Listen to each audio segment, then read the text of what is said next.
Today, I invite you to look beyond headlines. I invite you to listen closely, because what you're about to hear isn't mere speculation. It's a deep dive into one of the most strategic, silent partnerships of the 21st century. A partnership not just bound by defense deals or technology exchange, but by shared threats, shared history, and perhaps a shared mission. India and Israel's relationship has evolved from a diplomatic formality into one of the world's most underreported but impactful strategic alliances. At the heart of this bond lies a covert intelligence partnership that connects India's RAW, Research and Analysis Wing, and Israel's Mossad, two agencies known for their precision, effectiveness, and secrecy. Their cooperation is not about grand statements or formal pacts. It's built in shadows, in data rooms, surveillance centers, cyber units, and behind encrypted communication lines that very few in the world ever hear about. This collaboration is born out of mutual need. India faces continuous threats across its northern borders, particularly from Pakistan, where Pakistan-occupied Kashmir POK remains a hub of terror training camps and cross-border infiltration. Israel, though geographically distant, faces similar threats from surrounding hostile regimes and terror outfits. Both countries, bound by the urgency to protect their sovereign integrity and civilian lives, naturally found a common language in intelligence sharing and counterterrorism. What makes this alliance significant is not just that it exists, but how it operates. Mossad brings decades of experience in deep, cover operations, psychological warfare, drone surveillance, and electronic espionage. RAW contributes with its ground-level knowledge, regional networks, and linguistic diversity needed to interpret and infiltrate South Asian threats. Together, they have reportedly created shared protocols for tracking terror routes, monitoring satellite feeds over POK, and collecting human intelligence from high-risk regions. Drone surveillance is a major component of this relationship. Israeli drones like the Heron and Harop have been acquired by India and are regularly used along the low-sea line of control. These drones help identify terror launch pads, supply routes, and even troop movements inside POK. But beyond hardware, it's the operational training and data integration from Israel that gives India the ability to make surgical decisions. Intelligence gathered is not just stored. It is analyzed using advanced AI and machine learning systems developed by Israeli defense firms in collaboration with Indian units.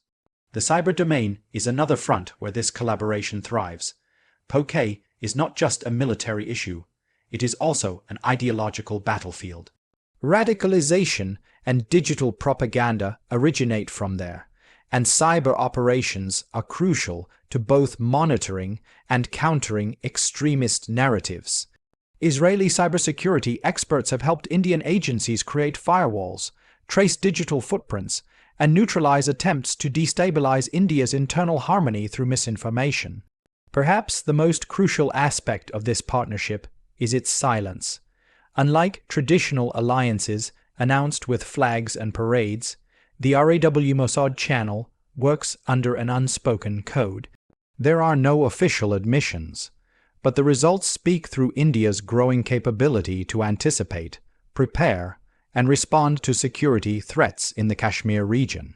The intelligence flowing in isn't just keeping India safe, it's slowly building a complete, high-definition map of vulnerabilities inside POK. Every route, camp, tunnel, and signal is being documented, updated, and analyzed in real time. It's not just about watching, it's about preparing for a future where information, not just artillery, will shape the outcome of territorial questions. Israel's contribution to India's defense modernization, particularly in context of Pakistan-occupied Kashmir, has been transformational yet deliberately quiet. At the core of this collaboration is the seamless transfer of high, high-end military technology that has elevated India's ability to respond to threats with precision, stealth, and speed. Over the years, India has steadily procured advanced weapons systems, surveillance tools, and electronic warfare capabilities from Israel, most of which are now critical assets in India's northern defense grid. One of the most significant areas of Israeli support has been in unmanned aerial vehicles, UAVs. India's fleet of Heron drones long-range, high-altitude surveillance platforms are of Israeli origin. These drones provide real-time intelligence along the line of control and deep into POK territory. The Heron's capabilities in terms of endurance, range, and image clarity allow Indian forces to monitor movements, identify militant camps, and track infiltration routes without crossing into hostile airspace.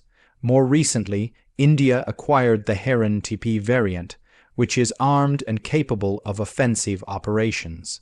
These drones are not just for eyes in the sky, they are now a central piece of India's surveillance strike chain. Another vital component is precision, guided munitions.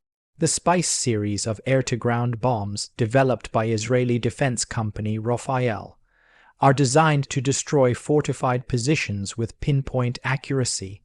These were reportedly used in the 2019 Balakot airstrikes, where Indian Air Force Mirage 2000 jets struck terrorist infrastructure inside Pakistan territory.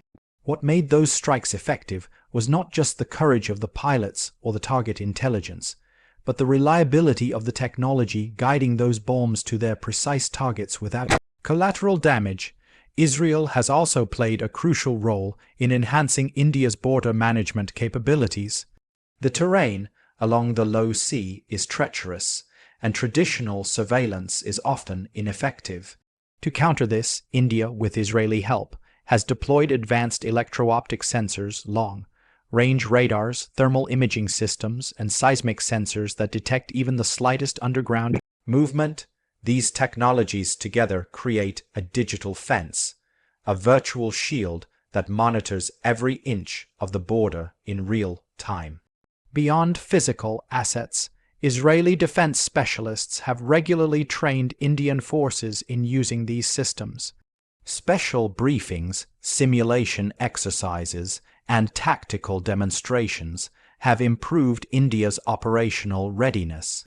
Indian special forces and Air Force units have been trained in counter-insurgency tactics that mirror Israel's experience in urban and mountain warfare, directly applicable to operations in Kashmir and surrounding sectors. The collaboration extends into electronic warfare and cyber defense. Israel has provided tools that can jam enemy communication, intercept signals, and protect Indian networks from electronic intrusion. In a region where every second of reaction time can determine the success or failure of an operation, these technologies offer a significant advantage.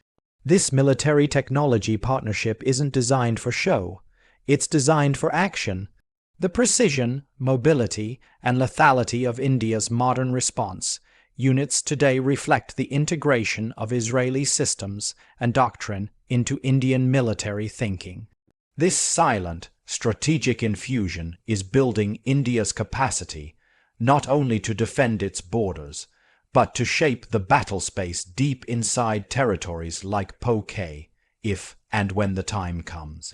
India and Israel share more than a strategic partnership. They share a profound historical and ideological bond rooted in the concept of ancestral land and the right to reclaim it. Both nations are ancient civilizations that were subjected to long periods of foreign occupation, colonization, and suppression. Their modern-day identities are not just about geographical borders, but about civilizational continuity, cultural preservation, and spiritual legacy. This deep-rooted connection fuels a powerful sense of purpose in their respective struggles, Israel in reclaiming its biblical homeland, and India in asserting its rightful claim over Pakistan-occupied Kashmir. Israel's journey after its establishment in 1948 is a striking reflection of India's ongoing efforts in Kashmir. Surrounded by hostile states and subjected to repeated wars, Israel had to secure its land through strategic planning, military resilience, and a relentless belief in its historical right. Similarly, India has always maintained that POK is an integral part of its territory, a region unlawfully seized during the chaos of partition and used as a base for destabilization by adversaries. This isn't merely a political stance. It's embedded in India's legal, constitutional, and cultural framework. POK is part of the original princely state of Jammu and Kashmir that lawfully acceded to India in 1947. That makes the reclamation of POK not a territorial expansion, but the fulfillment of a historical contract. Israel sees this struggle and resonates with it. Its leaders, military thinkers, and strategists understand what it means to fight for sacred ground, while the world debates legality. They understand the necessity of defending what is spiritually and strategically vital, even when the cost is high. This shared understanding creates an emotional and philosophical link that goes beyond traditional diplomacy. It influences how Israel views India's challenges and motivates the support it provides not just in weapons or intelligence, but in spirit. Both nations also face asymmetric threats from ideologically driven adversaries. For India, cross-border terrorism emanating from POK is not just a security concern. It's part of a broader attempt to challenge its sovereignty. For Israel, existential threats come from groups that deny its right to exist altogether. In such environments, the conventional rules of engagement often fall short. What replaces them is a moral clarity, the belief that defending one's land and people, even preemptively, is not aggression but survival. This ideological alignment manifests in subtle but powerful ways. Israeli commentators often support India's stance on Kashmir in international forums. Israeli defense companies willingly transfer cutting-edge technology to India with fewer restrictions than they impose on others. There's a recognition that India's security is not just India's problem. It's the problem of all nations who believe in reclaiming their rightful space, resisting extremism, and preserving civilizational integrity. In the eyes of Israel, India's claim on POK isn't just legally valid, it's morally justified. The bond they share is not transactional but transformational. It is about the long arc of history bending toward justice. When nations are bound by shared memories of loss and a shared vision of restoration, their alliance becomes more than strategy. It becomes destiny. The plan to reclaim Pakistan-occupied Kashmir is not being executed with dramatic speeches or open declarations of intent. It is a quiet, calculated build-up, rooted in strategic patience, long-term thinking, and silent preparedness. India, along with Israel's support in intelligence and military modernization, is adopting a posture not of immediate confrontation, but of eventual resolution. This is not a war strategy in the traditional sense. It is a silent alignment of resources, opportunities, and conditions that, when the time is right, can be activated swiftly and decisively.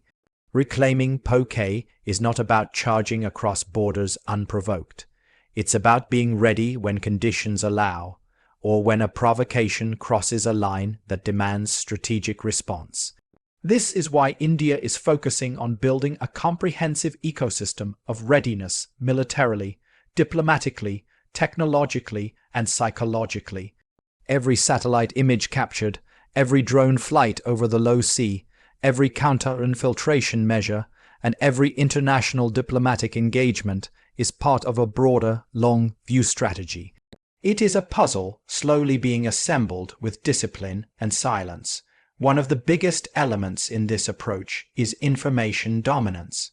India is collecting, analyzing, and archiving data on POK's geography, military presence, terrain vulnerabilities, communication lines, civilian infrastructure, and terror networks.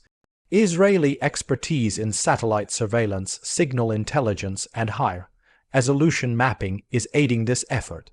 This allows India to create virtual battleground scenarios, simulate future conflict models, and prepare responses to every possible variation of escalation. Nothing is being left to chance. It's not about reacting when a crisis happens. It's about shaping the outcome before the world even realizes a shift has begun. India has also adapted Israel's doctrine of swift, contained, and high-precision strikes. In the future, if there's an opportunity, be it political chaos inside Pakistan, a collapse of internal control in POK, or a severe international crisis that isolates Pakistan, India's preparedness will allow it to move without delay. It won't need to plan from scratch. The maps are ready. The assets are in place. The international narrative is slowly being built. What's required now is patience and discretion. Another element of this silent strategy is psychological conditioning, both domestically and globally. Indian leadership has consistently referred to POK as part of India, reinforced by maps, official statements, and diplomatic language. Globally, India has positioned itself as a responsible regional power, investing in international goodwill and trust. When the time comes, these reputational assets will play a key role in neutralizing global backlash and reframing the narrative from aggression to rightful reclamation. The plan is not time, bound by dates but by conditions. It doesn't aim to rush events. It aims to be prepared when the moment arrives. This kind of strategic depth cannot be developed overnight. It takes years of political will, military upgrades, intelligence gathering, and international diplomacy. And above all, it requires silence. No sudden moves, no premature announcements. Only the quiet confidence of a nation that knows history is on its side and that its moment will come.